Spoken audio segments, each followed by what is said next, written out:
Bonjour à tous, bienvenue dans l'émission censurée de Télépro avec aujourd'hui notre invité Jules Grison qui est avec nous. Bonjour Jules. Dans l'émission censurée? Oui, censurée. Ça veut dire quoi censurée? Ça veut dire que ça passe pas? Non, ça veut dire que devant toi par exemple, tu as un buzzer. Ouais. Et ce buzzer sert à te censurer. Si une question ne te plaît pas, eh bien tu as le droit à un buzz gratuit pour te censurer. Donc tu pourras appuyer sur le buzzer pour éviter la question. Mais si tu appuies sur le buzzer, tu devras tirer une carte au hasard. Et là, moi, je réponds à tout, moi. c'est des actions positives ou des actions négatives. Tu réponds à tout? Ah, je réponds à tout. Ok, on va voir si tu vas répondre à tout. Jules, on va te retrouver avec le spectacle formidable Aznavour au Cirque Royal de Bruxelles le 10 décembre 2024, également à la Sucrerie le 29 mars 2025. On en parlera dans la question promo, il y aura la question du patron, on fera un questionnaire à choix et on terminera par un coup de pression. Ok. Ça va être chaud cette interview. Allez, on y va. Voici maintenant la question promo. Jules, que va-t-on voir dans ce spectacle? On va revisiter quasiment 70 ans de carrière de Charles, en remontant jusqu'aux années 60. Évidemment, c'est là où il a écrit ses plus grands tubes. Donc voilà, on va voyager dans l'univers de Charles. On va se rappeler des petites anecdotes. Pourquoi cette chanson-là à tel moment? Qu'est-ce qui fait qu'il a écrit celle-ci? On va rire, on va pleurer, on va danser. On va vivre en fait, tout simplement, voilà, avec ces chansons. Le but est de retracer toute son histoire. Oh non, non. Non, c'est pas le but. Non, c'est pas le but. De toute façon, le spectacle n'est jamais le même d'un soir à l'autre. Ok. Puisque Charles, c'est presque 1200 chansons. Énorme. Ouais, c'est énorme et c'est des dizaines de tubes. Donc, tout le monde a des chansons différentes dans la tête. Et en fait, je me suis rendu compte qu'il fallait laisser le choix au public de décider un peu de la fin du show. Donc, les 20 dernières minutes, je demande aux gens ce qu'ils ont envie d'entendre. Ok. Et t'es prêt à tout chanter? Malheureusement, non. Mais j'en ai une bonne cinquantaine en tête. Quand même. Ouais. Et j'essaie de me connecter voilà, en quelques secondes à ce que les gens me disent et advienne que pourra. Voilà. Pourquoi Aznavour? Pourquoi Aznavour? Tu as fait le choix de reprendre ce répertoire? Oui, bien sûr. En fait, l'idée remonte à 2017 avec Gilles Marsala, le producteur du spectacle. On voulait faire un spectacle autour de son œuvre et on s'est dit qu'il fallait en parler au principal intéressé quand même, avant de monter quoi que ce soit. Et on est parti à la rencontre de Charles. Il nous a invités à New York. On l'a rencontré au Madison Square Garden. Pas mal. Ouais. C'était un moment incroyable. Et voilà, ça nous a permis de poser les bases du spectacle qu'on a présenté pour la première fois en 2018. Et Charles, parce que ça fait partie de notre culture, de notre patrimoine français, mais international en fait. Clairement, c'est Monsieur Aznavour, quoi. Donc, on ne peut pas oublier un répertoire pareil, on ne peut pas oublier cette langue française parce qu'elle est magnifiée dans ses chansons. Les mots sont amenés de telle façon que voilà, ça te fait voyager direct, ça te procure forcément une émotion. La langue française est mise en avant et nous, ce qu'on cherche absolument, c'est à conserver ce lien avec notre langue parce que pour moi, c'est la plus belle du monde et qu'on a tendance à l'oublier un peu aujourd'hui. Malheureusement. Donc voilà, on fait en sorte que les chansons de Charles continuent de vivre, comme celles de Gilbert Bécaud, de Brel, de Piaf, voilà, parce que ça fait partie d'un... Ceux qui savaient manier la langue française à travers les textes. Grave. T'as l'impression Vraiment. d'avoir une faiblesse des textes aujourd'hui? Ouais. Ouais? Ouais, clairement. Ouais. Mais pas que des textes musicaux aussi. Ah ouais? Ouais, on tourne toujours sur les 4 mêmes accords, on met un beat derrière et 3, 4, et envoyez la... On ne crée plus vraiment, on fabrique que de la masse, quoi. Ouais, on fait de la masse. C'est pour ça qu'on fera jamais 70 ans de carrière, clairement. Tu penses que ça n'existera plus des personnes comme Aznavour qui peuvent durer dans le temps et les générations, etc. Non, c'est impossible. Ah ouais? Non, c'est impossible. Non, parce qu'on oublie, tu sais, on consomme. Il y a peut-être encore des chanteurs... Alors, qui sont plus tout jeunes, j'ai envie de dire, mais peut-être des Obispo qui sont capables de... Mais justement, j'en parlais, le jour où je suis tombé sur ces 30 ans de carrière, qui donnaient, et je me disais, on l'oublie déjà dans les nouvelles générations, c'est pas quelqu'un qui compte parce qu'on consomme très vite une nouvelle news, un nouveau truc... Ça va tellement vite, mais moi je suis fan d'Obispo. Hein. Ouais. Obispo pour moi, ça fait partie effectivement de cette génération qui a écrit des dizaines de tubes pour les autres, pour lui, pour les 10 commandements, mais c'est comme Zazie, quoi. Mais Zazie, Ouais. mais qu'est-ce qu'elle écrit bien, Zazie. Mais Zazie, dans les années 2000, son live, The Live, là, mais c'est au Bataclan, mais c'est une pépite. Et pour autant, aujourd'hui, mais les gens n'en ont plus rien à faire. On est passé à ce qui se passe aujourd'hui et ce qui va arriver demain. Voilà. Vite, c'est important de savoir ce qui va se passer demain.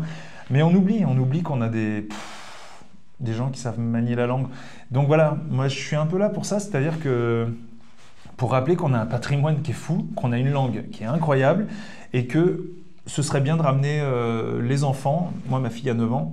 Aujourd'hui, elle écoute autant Aya Nakamura que Charles Aznavour, que Gilbert Bécaud, que Matt Pokora, que Angel. Enfin, elle écoute de tout. Mais l'essentiel, c'est ça. C'est que ça rentre dans la tête à un moment, tu vois, qu'on se dise, ça existe. Voilà, c'est ce qu'il faut qu'on fasse. Jules, dans la question du patron, on va revenir sur ta rencontre avec Charles Aznavour.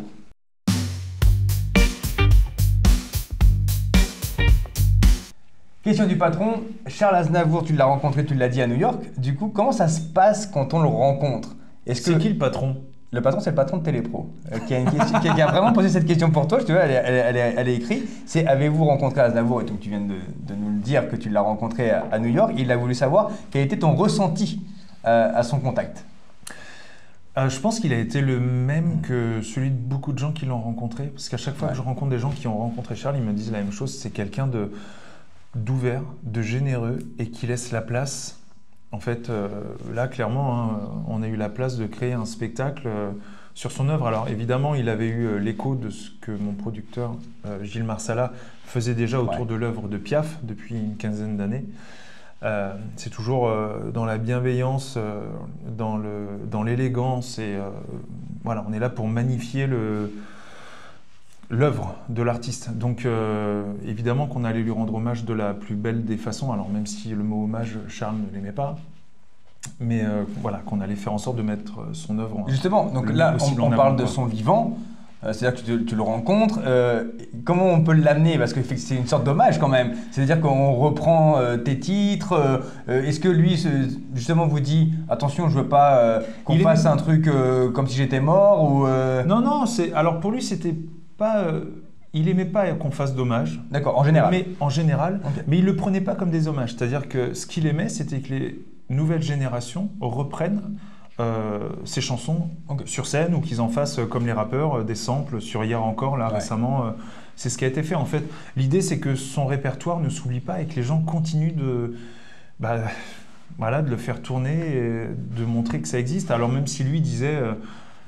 tu sais, moi, dans 30 ans, on m'aura oublié, les gens ne sauront plus qui était Charles Aznavour et tout, mais parce qu'il a vu les précédentes générations, plonger dans l'oubli au fur et à mesure. Donc on est de moins en moins, si tu veux, à se souvenir de ce qui se faisait il y a 50, 70 ou même 100 ans. Donc, et quelle est la bascule après, au moment de son décès? Est-ce qu'il y a une envie d'arrêter, de se dire que le spectacle... Mais attends, moi c'est-à-dire qu'il y a... J'ai fait la première après son décès. Après. Ok. C'est-à-dire qu'on allait présenter le spectacle. Donc lui, il l'a validé et le temps que ça se monte et que ça se fasse... Il n'a même pas eu le temps de le valider parce qu'il n'a même pas eu le temps de le voir. Donc, il l'a validé sur papier, quoi. Ouais. Avec Gérard Davoust, qui est son éditeur historique et son confident de carrière, quoi, si tu veux. Il n'y a pas eu d'hésitation à le continuer après, par la suite? Ah, pas du tout, hein, ça a eu encore plus de sens. Ok. Ouais, c'est-à-dire que là, on se retrouvait avec l'œuvre de Charles devant les yeux, il n'y avait plus Charles, et pour quelle raison on aurait arrêté alors que il faut continuer à faire tourner tu vois, ce répertoire. Si c'est pas moi qui le fais, il y aura bien quelqu'un d'autre qui le fera et il faut le faire. Tu vois, ça fait partie de ce genre de choses qu'il faut continuer à faire écouter aux gens. Enfin, il y a une question que je me suis également posée. Est-ce qu'on demande obligatoirement l'accord de la famille, par exemple? Est-ce que c'est essentiel et obligatoire de se dire que quand on monte sur scène, on doit demander l'accord? Non, ça l'est pas. Donc ça veut dire qu'on aurait pu très bien le faire. Mais tout à fait, mais d'ailleurs, sans accord. Fait.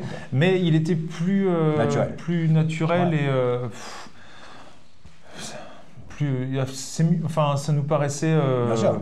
Tu vois, c'est bien mieux d'avoir l'accord. C'est bien mieux d'avoir son accord et puis d'avoir un soutien comme celui de Gérard Davoust aujourd'hui qui nous suit qui nous a suivis sur le début du spectacle, qui m'a accompagné en tournée au Québec quand je suis rentré Place des Arts dans ces salles de 2000, 3000 personnes. Là, voilà, c'est quelqu'un qui a accompagné Charles pendant 50 ans et c'était important de l'avoir en coulisses après, savoir ce qu'il en pensait, ce qu'il fallait améliorer, comment faire. Et ouais.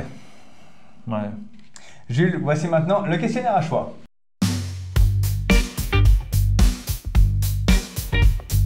Jules, je vais te proposer des chansons de Charles Aznavour. Tu vas me dire ce que ça évoque pour toi. Tu peux raconter l'histoire, si tu as une histoire derrière cette chanson. Tout ce que ça peut t'évoquer. Si je te dis La Bohème. Un Paris, la ville. Un Paris qui n'existe plus, qu'on imagine magnifique. Un peu comme pendant la cérémonie des Jeux Olympiques où on a vu la ville, là, tout d'un coup. Et moi, j'entendais Charles, tu vois, là-dessus. Je me disais, mais voilà, c'est Paris comme Charles l'imaginait, tu vois, cette place Montmartre avec ses peintres et tout, voilà, c'est un Paris magnifié. Un Paris d'il y a quelques décennies, quoi. Ah, qui a sûrement même 100 ans déjà, tu vois. Si je te dis emmenez-moi. Bah, le voyage, l'évasion, le soleil, la liberté. C'est un homme libre, Charles Aznavour, du peu que tu l'as rencontré? Ah oui, évidemment. Ouais. Ah ouais. Alors pour le coup... Lui, il a fait une carrière et une vie en toute liberté. Hein. Il faut quand même se rappeler que Charles, dans les années 60, pour lancer sa carrière à l'international, ce qu'aucun Français presque n'avait fait avant lui, c'est-à-dire qu'on a eu Maurice Chevalier et Yves Montand, il se dit, tiens, je vais louer le Carnegie Hall, qui est la plus grande salle de New York. Je vais la louer, je vais y faire venir des gens et je vais leur faire écouter mes chansons qu'ils ne connaissent pas encore. Et puis je vais les chanter en anglais parce que de toute façon, il faut bien en faire des versions anglaises. Donc, bon, c'est couillu quand même. Oui. T'en veux de la liberté Si je te dis, je me voyais déjà. Bah ouais, moi aussi, je me vois déjà. Tu t'es souvent dit? Ouais, bah, je me le dis à chaque fois que je la chante, tu vois. Il écrit cette chanson, c'est son premier tube. Écoute, il a 36 ans. Il a fait des chansons avant qu'on fonctionnait, mais je me voyais déjà vraiment son premier gros succès. Ça lance un peu, ça lance sa carrière, quoi. Donc il y a un petit quelque chose à chaque fois que je la reprends au plateau, parce qu'effectivement, je me lance sur scène comme un gamin de 20 balais, tu vois, qui va arriver, qui va faire ses premiers pas là devant le tout Paris qui l'attend. Et je me mets un peu. C'est ça aussi les chansons de Charles, ça raconte une histoire et celle-là, voilà, celle d'un gamin qui se lance sur scène et puis qui réussit pas vraiment, et, qui a un peu d'aigreur. Mais bon, toujours empreint d'une liberté, d'une légèreté. Si je te dis mes emmerdes. Mes emmerdes, écoute, moi j'en ai pas trop. Même sur scène, j'en ai très peu. Voilà, écoute, c'est une chanson. C'est marrant que tu m'en parles parce que c'est plus un tube français qu'international. Ok. Alors, tu le reprends sur scène? Ça dépend. Pas tout le temps? Bah non, ça dépendra du public en fait. D'accord. Elle est dans les papiers, tu vois. Ouais. Mais on me la demande en France. Dans le reste du monde, ça fait pas partie des standards. D'accord. Voilà. Donc. Quelle est la chanson justement qu'on te demande, celle qu'on te dit, allez, il faut absolument que tu chantes celle-ci, quoi? Bah, Emmenez-moi, La Bohème et Hier encore. Je pense que ces trois-là, c'est vraiment les trois gros standards, quoi. Même s'il y en a encore bien sûr, une bonne dizaine derrière qu'on peut pas renier, hein. Mais ces trois-là sont évidemment indispensables. Ouais. Jules, il est l'heure maintenant du coup de pression.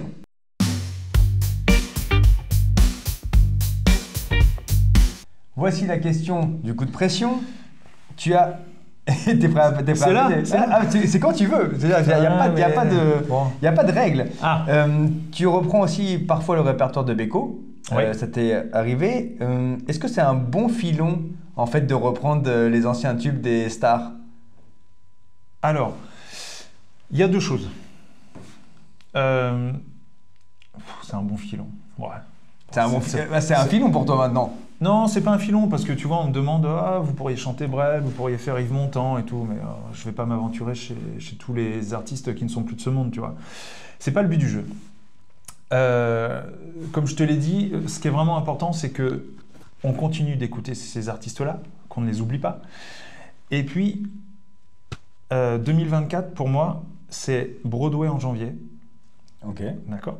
C'est Place des Arts, qui est la plus grande salle de Québec, avec l'orchestre symphonique au mois de mai, pour les 100 ans de Charles.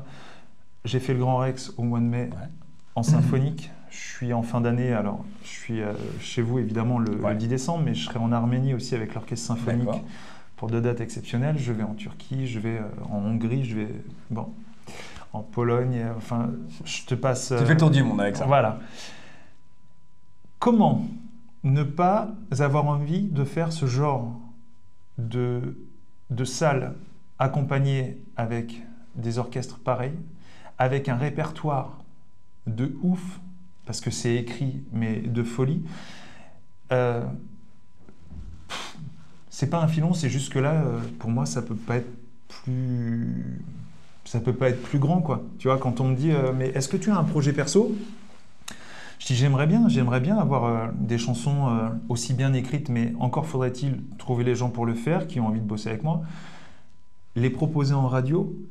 Ce qui est compliqué. Ce qui est très compliqué, parce qu'aujourd'hui, si tu fous pas un beat derrière... tu ne veux pas être diffusé quasiment en radio. Sur 4 accords qui tournent en boucle, parce qu'aujourd'hui, les mélodies de Charles, si tu veux, c'est plus vraiment ce qu'on entend à la radio, tu vois, parce que ça demande une attention particulière. Mais moi, ça m'emmerde de chanter des chansons qui ne sont pas comme ça, en fait. Et comment je pourrais me retrouver à Broadway, en symphonique, à faire le tour du monde sans ces répertoires? Ça, on est d'accord. Donc, c'est même plus un filon, quoi. C'est-à-dire que pour moi, c'est presque une nécessité. Si j'ai pas ces chansons, je sais pas ce que je fais. C'est bien ma question. Je sais pas si je chante encore, quoi. Voilà, c'est-à-dire que tu vis à travers les chansons des autres, mais littéralement. C'est-à-dire que tu vis aussi financièrement de ces chansons-là. Ah non. Les concerts. Oui. Tu es rémunéré pour chanter. Mais bien sûr, mais c'est pas mon métier principal. Aujourd'hui, je suis plus intermittent du spectacle. Moi, je fais plus partie de cette boucle. Ah, je te le dirai hors antenne. C'est vrai, c'est-à-dire... C'est plus mon métier. Moi, Oui, mais c'est quoi? Ça veut dire quoi? C'est plus ton métier? Ça veut dire que je ne vis plus de la musique aujourd'hui. Donc, ce que tu gagnes pendant les concerts, ce n'est pas ton revenu principal? Pas du tout. Tu as un autre métier à côté? Complètement. D'accord, tu as donc... J'ai le temps de vivre... Tu as 2 métiers en gros, si je résume la situation. Je vis qui n'a rien à voir avec l'artistique. Exact, mais rien à voir. D'accord, ok. Rien. Ok. Rien. Voilà. Et c'est parce que c'était essentiel pour toi? Parce que financièrement, c'était pas possible de... Pas du tout, c'est parce que je voulais être libre de faire musicalement ce que j'avais envie de faire. Ça fait 20 ans que je fais ce métier. J'ai fait beaucoup de spectacles musicaux. J'ai fait des choses qui m'ont pas plu. J'ai fait plein de choses qui m'ont pas plu. Et à un moment, je me suis dit, si je veux pas finir aigri ou traverser la vie comme un con, il faut que je sois libre de faire ce que je veux sur scène. Et donc, j'ai attaqué une deuxième carrière il y a 5 ans, dans autre chose.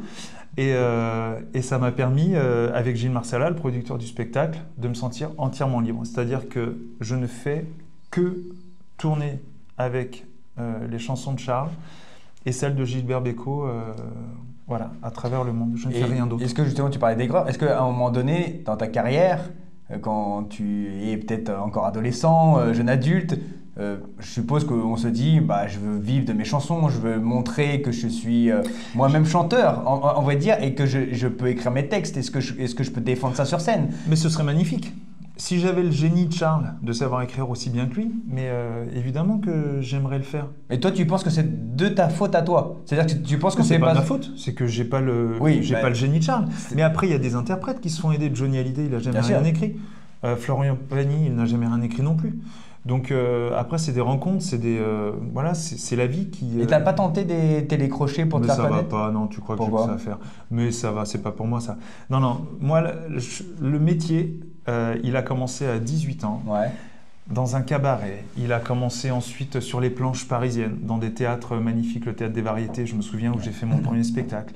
Puis ensuite, je suis parti faire Roméo et Juliette, la comédie musicale, et puis j'ai travaillé chez Roger Louret pour les années Tubes, les années Twist. J'ai rencontré plein de gens, j'ai fait plein de choses différentes, j'ai chanté plein de choses. Mais aller faire un télécrochet pour... Non, ça m'intéresse pas. Ça m'intéresse pas. Moi, ce que je vis là, il n'y en a aucun de ces télécrochets qui le vivra. Ça dépend. Non? Bah écoute, tu m'en cites un en 20 ans de télécrochet qui fait... Il y en a qui ont une belle carrière. Mais on je te dis pas le contraire. On va reprocher la Mais carrière complètement. de Jennifer. Elle est très bien. C'est une très belle c'est carrière. notre style de musique, C'est on est, notre style de musique, totalement on est d'accord, mais la complètement carrière, d'accord. elle Mais elle complètement là. existe complètement, elle est là. Elle est là. Mais Mais c'est quelque chose qui t'a jamais percuté, attiré. Mais Non, pourtant, je suis pas Roméo et Juliette, télécrochet. tu vois, tu parlais de Roméo et Juliette, des comédies musicales. Bon, on est aussi. Il y a des gens qui auraient pu. Je sais qu'aujourd'hui, on refait encore des comédies musicales sur Sardou, etc. Il y a des gens qui ont fait la Star Academy qui vont participer à ces mais trucs-là. complètement. Tu vois, donc tout peut être lié aussi, tu vois. Ouais, tout peut être lié. À 22 ans, je fais Roméo avec Damien Sargue. On part en tournée. On fait 6 mois de tournée Ouais. en Corée du Sud, à Taïwan. Et ensuite, il faut repartir en tournée. Il faut retourner, tu vois. Donc, je reçois un coup de fil de Gérard Prisgurvic, l'auteur-compositeur Ok. du spectacle, et qui me dit « Bon, on repart ». Et je lui dis « Non, moi, je repars pas, moi.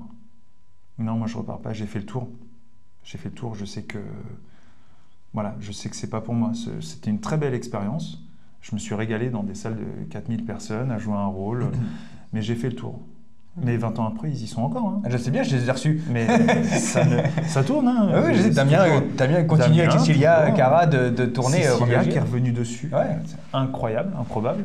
Mais Tu l'aurais pas imaginé, ça. non, parce que il y a 18 ans, c'est ma femme qui faisait Juliette. Ah oui. Donc, oui, parce que Cecilia n'était plus sur le spectacle. Elle était partie dans le théâtre. Donc, je pensais pas que Cecilia reviendrait un jour. Mais Roméo a 40 ans. Bon, après, ils font ce qu'ils veulent. Hein, Ouais. mais, bon, moi, clairement, ma carrière aujourd'hui, elle va sur d'autres horizons, d'autres chemins. Et j'avais besoin de voir Ouais. d'autres publics et de ressentir d'autres émotions que celles liées à un spectacle où on est 35 sur scène et où on est liés les uns aux autres. Là, je suis tout seul en scène. Il se passe ce qui se passe. Dans des sublimes salles. Dans des sublimes salles et je suis d'une liberté Ouais. totale. Ouais. Totale. Donc, voilà, c'est... Pour revenir à Charles Aznavour, puisqu'on va te retrouver avec ce spectacle formidable Aznavour au Cirque Royal le 10 décembre, Sucrerie le 29 mars 2025 et 10 décembre 2024 pour le Cirque Royal. Et le 30 mars à Sébastopol à Lille. Pas très loin. Très loin. Juste une dernière question sur Charles Aznavour. Est-ce que tu as vu le film? Pas encore. Ah, Mais non, je voulais te faire réagir sur le film, mais tu l'as pas vu. Mais non, je l'ai pas vu. Ok. Mais écoute, on m'en dit du bien.